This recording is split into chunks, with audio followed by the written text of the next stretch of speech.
lang daw sila sa umpisa. Pero kahit hindi mo raw sila pilitin, aba, maaakit ka raw sa kanila dahil dito sa bayan ng San Narciso sa Zambales.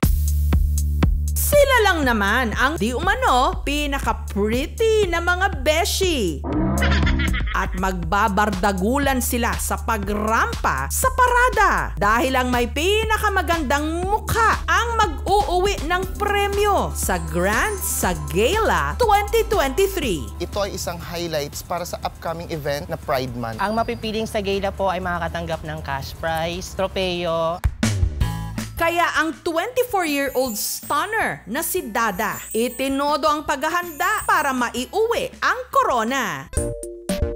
Yun nga lang, hindi pa man nagsisimula ang paistaran, kabado 20 na siya na baka malotlot o matalo siya.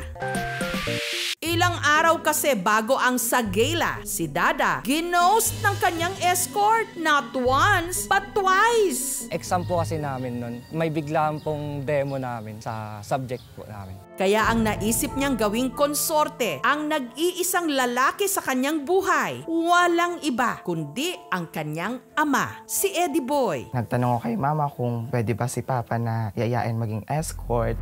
G o game naman kaya? Yung alam ko po, joke lang po yun.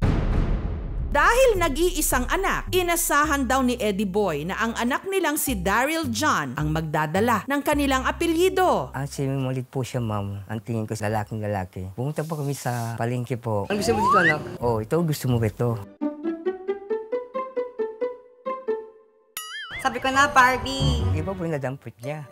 Mali ka po. Ala, bakit ganito yung anak natin? Pabakla. Gusto niya lagi sumasali ng mga contest, sayaw. Minsan po, magdala ng ganyan lang ang lapad ng takong po. Doon siya sa state, rampa-rampa doon.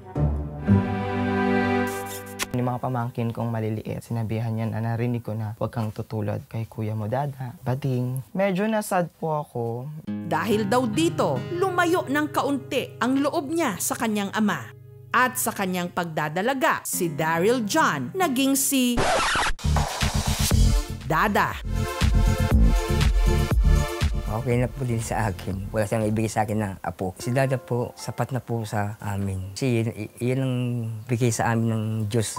Si Dada hindi rin nakaligtas sa mapanghusgang lipunan. Pangalan po or nickname po ni Papa ko is Eddie Boy. Ang tawag naman po sa akin, Eddie Girl. Nakakainis. Pero hindi raw ito naging hadlang para ibandera niya ang tunay na siya. Sumali siya sa mga Sagala. Dahil limited nga lang po yung time, nagtulong-tulong po kami magkakaibigan para mairas yung Sagala. Sabi ko sa kanya, Pa, mag-prepare ka na. Ang sabi niya sa akin, hala, hindi ko alam, papasok ako. Hindi ako nakapagpaalam.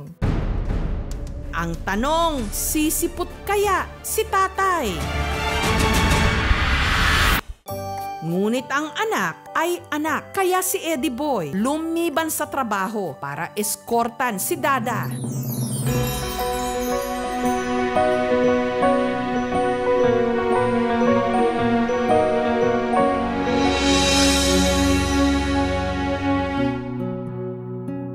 Unexpected talaga, ma'am. Masaya po, sobrang saya. Ngayon lang po ako nakakita ng ang escort ng isang Sagala na gay is yung po mismong tatay niya.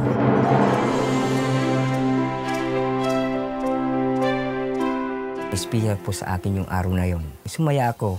Pero sa pagandahan sa Sagala, Luz Valdez o talo si Dada? Corona na para sa akin yung makasama mo yung tatay mo na naglalakad, na ikaw yung papartneran niya sa Sagala. Hanggang malakas pa ako, hanggang nabubuhay pa kami ng kaming dalawa ng nanay niya.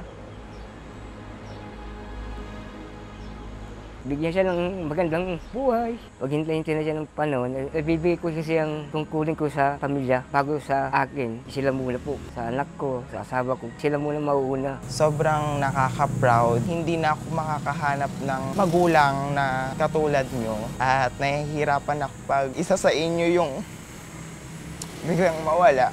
Dahil nag-iisa ako.